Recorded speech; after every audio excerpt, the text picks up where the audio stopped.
Hello everyone, welcome to week 6 of our MIDI6580 course, Midwifery and Cultural Diversity.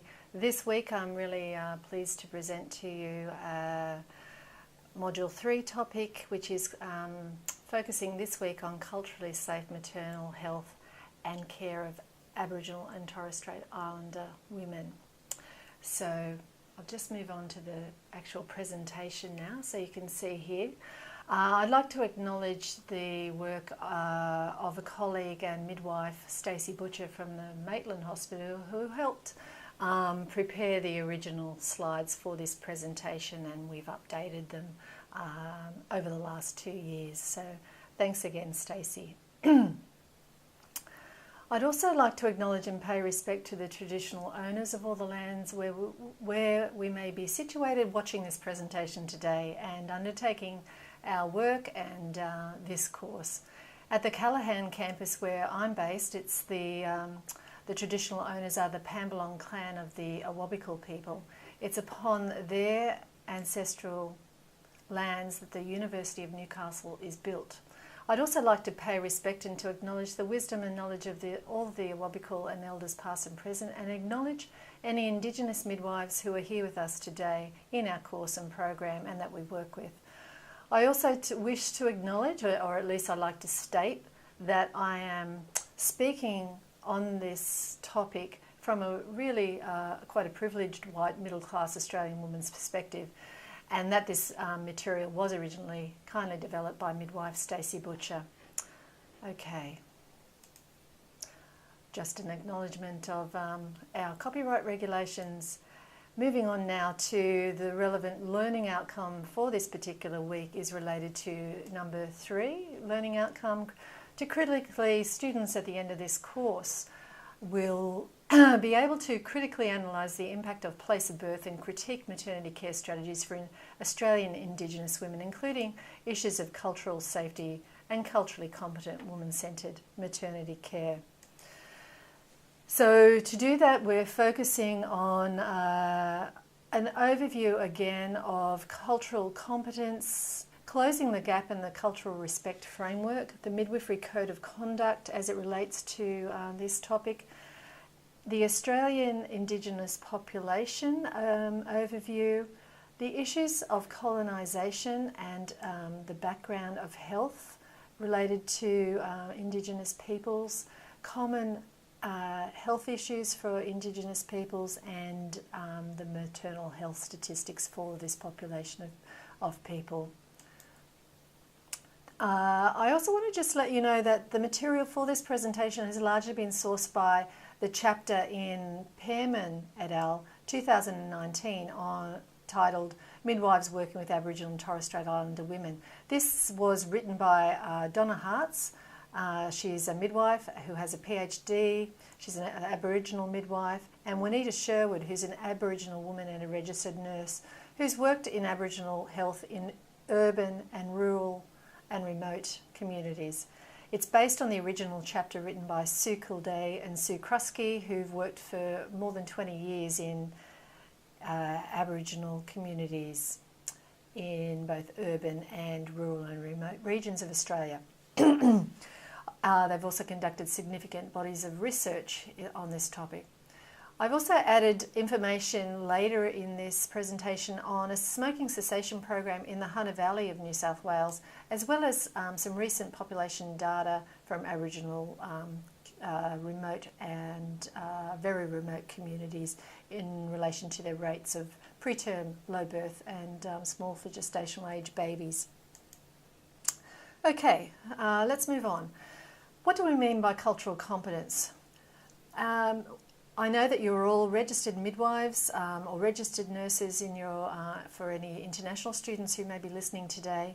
So this information may not be new learning for any of you. However, I firmly believe that it's important to revisit these concepts regularly, to just keep them in the front of our mind when we're working with any group of people, and that we practice cultural competence and that we're culturally proficient in our professional midwifery practice. So the fundamental messages in cultural competence include cultural awareness, which is the understanding the role that cultural difference and diversity plays, a commitment to self-determination and building respectful partnerships with Indigenous people and minority cultures, cultural respect, which is valuing people and their culture, cultural responsiveness, which means having the ability and skills to assist people of a different culture to our own, cultural safety, creating a service environment that is safe and welcoming for Indigenous people and minority cultures, cross-cultural practice and care, being able to relate and provide services to Indigenous and minority cultures, and self-reflection, of course, is critical to all of this, being able to see how your culture and dominant culture generally impacts Indigenous and minority cultures in your region. To work effectively with Aboriginal and Torres Strait Islander Australians, we midwives require an understanding of some of the key factors influencing their health and access to health care services. With this knowledge, we hope to achieve an understanding of cultural competence. So developing cultural competence is an evolving dynamic process that takes time and occurs along a continuum, as you can see reflected by this particular arrow on the slide. Beginning right at the bottom with cultural destructiveness. This stage is characterised by the attitudes, policies and practices that are destructive, actively destructive to a cultural group and consequently to individuals within that culture. Think for yourself what might be an example of cultural destructiveness. Have a bit of a think what that might mean for these people. For example, sending Aboriginal and Torres Strait Islander peoples onto missions, segregation, needing permission from the mission manager to leave and go into town, separating children from school, or access to schooling, I should say. Cultural incapacity is characterised by the lack of capacity to help minority clients or communities due to extremely biased beliefs and paternalistic attitudes towards those not from the mainstream culture. So what might be an example here? Perhaps it's our Western approaches to healthcare. For example, there are no birthing services available in Wilcannia. Cultural blindness is characterised by the belief that the service or helping approaches traditionally used by the dominant culture is universally applicable regardless of race or culture. These services ignore cultural strengths and encourage assimilation. What could be an example of this, of cultural blindness? For example, if you hear people saying, I treat everyone the same, white, black or brindle. I approach everyone in the same way. This ignores individual cultures' strengths, political position and power imbalances. So if you're treating a white upper class woman from Mossman the same way as a Aboriginal woman from Walgett, would that be appropriate? Would you imagine that they may have quite different needs? More than likely. Cultural pre-competence is characterised by the desire to deliver quality services and committed to diversity. It's demonstrated by hiring minority staff and recruiting minority members for agency leadership. However, this can lead to tokenism. So an example of this, you may have hired in your service an Aboriginal worker, an Aboriginal health worker, so therefore you may assume that your service is culturally competent. This means that that particular Aboriginal Torres Strait Islander person is required to be representative of their entire community and Aboriginal communities everywhere, and there is no thinking or reflection about how Aboriginality connects into service objectives. We're nearly at the top of this continuum, or working towards the top. Cultural competence is characterised by acceptance and respect for difference, continuing self-assessment, careful attention to the dynamic of difference, and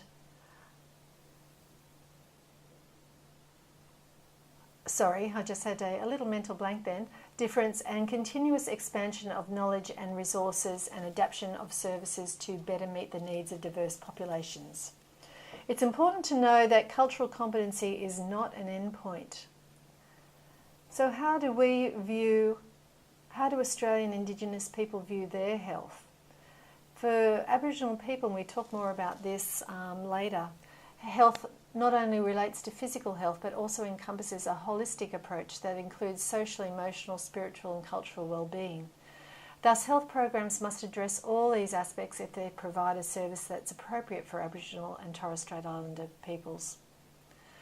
Cultural proficiency is characterised by holding culture in high esteem, seeking to add to the knowledge base of culturally competent practice by conducting research, influencing approaches to care and improving relations between cultures, and this helps promote self-determination of those peoples. Closing the gap. I'm sure you've all heard the term now, closing the gap.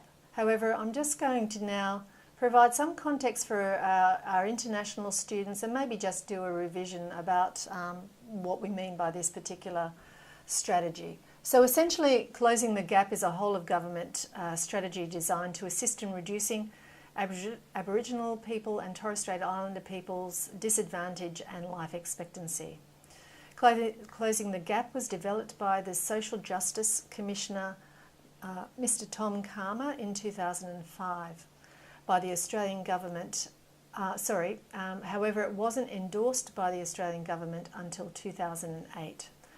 After endorsement by COAG, or the Council of Australian Governments, a partnership was agreed between all levels of government to work with Aboriginal and Torres Strait Islander peoples. The building blocks for the push to close the gap is the focus on the social determinants that negatively affect the health of Aboriginal and Torres Strait Islander peoples throughout Australia. It takes a human rights perspective and approach to their health inequities. The campaign is built on evidence that shows that significant increases in improvements in the health status of Aboriginal and Torres Strait Islander people can be achieved in short time frames. The targets focus on closing the life expectancy gap within a generation. What are its targets? Health, housing, early childhood education, economic participation and remote service deliverance. When do they want to? The time frame to achieve these targets is approximately 25 years, from 2005 to 2030. So where are we now? We're heading into 2019. So I'm wondering where we are in terms of achieving these goals. Recent information published in the Prime Minister's report for 2017 states that Aboriginal health is slowly improving with the positive implementation of closing the gap. I wonder if you'd agree with that statement. Just going through what the specific targets are that are relevant to us here. The Council of Australian Government's targets, so the COAG targets developed by experts in the various areas covered by the Closing the Gap strategy in the National Indigenous Reform Agreement, are to close, as I said, the life expectancy gap within a generation by 2031, halve the gap in mortality rates for Indigenous children under 5 within a decade, and that should have been achieved by 2018. The Aboriginal mortality rate was 213 per 100,000 women, compared with half, or 101 per 100,000 women for non-Indigenous children. Sorry, I read that wrongly. It's the mortality rate was 213 per 100,000 children, not women, compared to 101 children per 100,000 children for non-Indigenous children. From 1998 to 2015, the child mortality rate declined by 33%, which is a significant reduction. However, we also, there is more to do. Number 3 is to ensure access to early childhood education for all Indigenous 4-year-olds in remote communities within 5 years, and that should have been achieved 6 years ago by 2013. To halve the gap in reading, writing, numeracy achievements for children within a decade by 2018, halve the gap for Indigenous students in Year 12 attainment, and halve the gap in employment outcomes between Indigenous and non-Indigenous Australians within a decade by 2018. So the essential elements for closing the gap related to maternal and infant health care are, we'll drill down for what it means for midwifery practice, is improved antenatal care provision for a start. The latest report illustrates that the majority of Indigenous mothers, approximately 54% attended, so that's about half, attended antenatal care in the first trimester, which has increased 13%. Alcohol and smoking reduction in pregnancy has occurred, reduction of low birth weights, halving the gap in mortality rates of Indigenous children under 5 within a decade, as I've mentioned, reducing the teenage pregnancy rate and birth rate, and addressing the causes of maternal mortality. Since the commencement of closing the gap, there have been improvement in the proportion of Aboriginal and Torres Strait Islander mothers not smoking during pregnancy, and a lower proportion of babies being born with low birth weight. For example, there's been a 13% decline in low birth rate babies, but the rate still remains twice as high as non-Indigenous babies, and smoking during the pregnancy continues to be a major factor contributing to these high rates. The Cultural Respect Framework was developed by the Australian Health Ministers Advisory Council, or ARMAC, by the National Aboriginal and Torres Strait Islander Health Standing Committee. And you can see the acronym there. It commits the Commonwealth Government and all states and territories to embedding cultural respect into their health systems, from developing policy and legislation to how organisations are run through planning and delivery of services. It guides and underpins the delivery, quality, culturally safe, responsive healthcare to Aboriginal and Torres Strait Islander individuals, as well as contributing to the progress towards achieving the closing the gap targets agreed by COAG. Cultural respect, as you can see there on the slide, is defined as the recognition, protection and continued advancement of the inherent rights, cultures and traditions of Aboriginal and Torres Strait Islanders peoples. The planned outcomes and benefits of embedding cultural respect through cultural safety and responsiveness into the design, delivery and evaluation of health services are to improve health outcomes and equality, access to more timely, efficient and effective services, to have financial benefits and efficiencies, a diversely skilled and dynamic workforce, have a reduction in experiences of racism and discrimination. In fact, we should be having an absolute zero tolerance, not just a reduction in experiences of racism and discrimination, and improved consumer and community satisfaction. So they were the intended benefits. Health workforce development to achieve culturally respectful services. So we know that Aboriginal and Torres Strait Islander peoples are significantly underrepresented in the clinical workforces. This includes our midwifery workforce. Hence, it's me, a white woman, leading this session today. The development and support of Indigenous people across all areas of healthcare has the potential to support improved services to the Indigenous peoples of Australia, or the First Nations of Australia.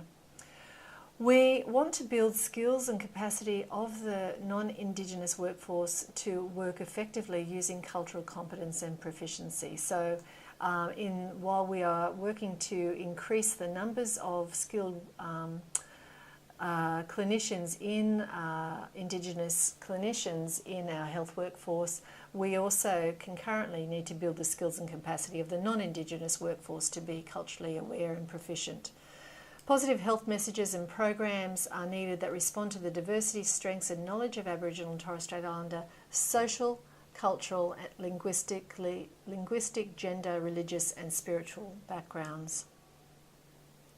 And the provision of high quality, culturally safe antenatal care is fundamental, as you will know, to addressing many of the community's adverse health outcomes. All right, let's change tracks and talk about our new midwifery code of conduct. So this is the Australian Nurses and Midwives Board of Australia Code of Conduct for Midwives, effective from 1st of March 2018. This is 7 principles that midwives must adhere to in their professional conduct.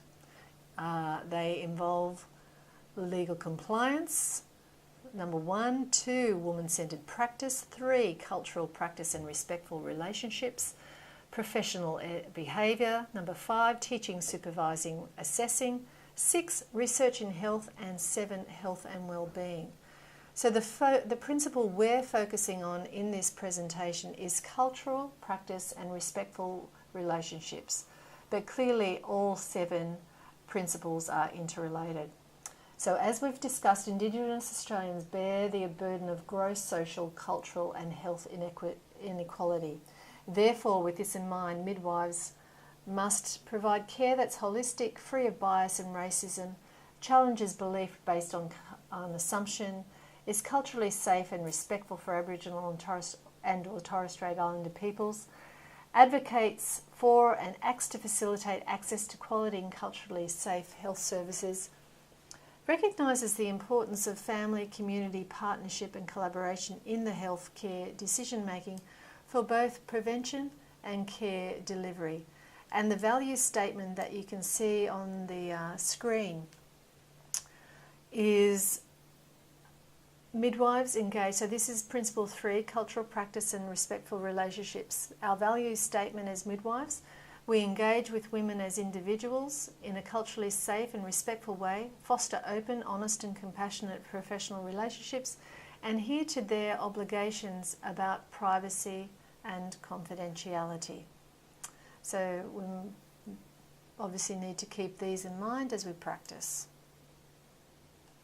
Following on from this, the Code of Conduct for Midwives states that culturally safe and respectful practice requires having knowledge of how a midwife's own culture, values, attitudes, assumptions and beliefs influence their interactions with women and families, the community and colleagues.